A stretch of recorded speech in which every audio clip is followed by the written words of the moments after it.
Is Big Brother really watching us? So what's coming in the future? I know there's greater security needed with everything that's going on in the world, but we look at some of the things that are happening and it makes you begin to wonder.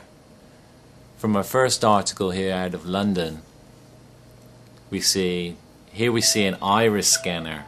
This scanner has been introduced as part of facial recognition systems and retinal scans to determine the identity and improve security. So we can see that we need perhaps greater security, but other articles, and this comes from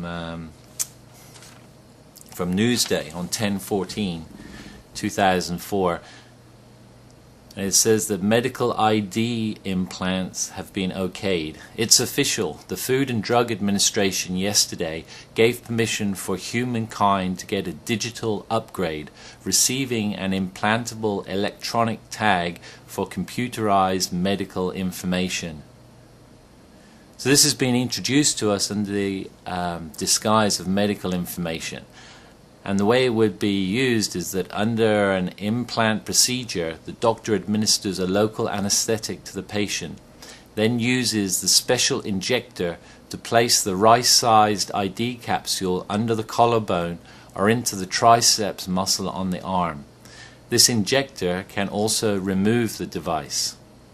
Now, this chip itself contains no patient information, just 250 characters of memory, a radio transceiver and a tiny antenna.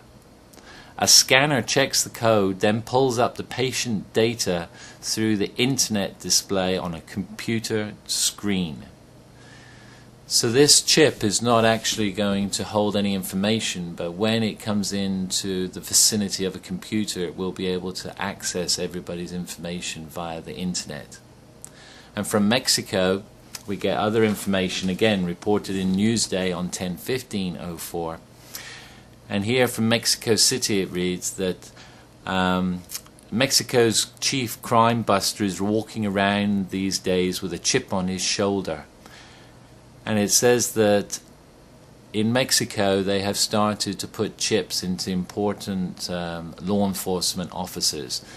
And it's quotes, "It's an area of high security. It's necessary we have access to this through a chip, which, what's more, is unremovable." And this is the first time we hear that this chip could be unremovable. Eventually, the chip will be married with satellite location technology to allow its wearers to be tracked in case they are kidnapped or assaulted. The system is here, and I already have access to it. It is solely for access, for safety, and so that I can be located at any moment wherever I am. So it asks the big question, would you like to be located at any moment wherever you are? Are you going to take the chip?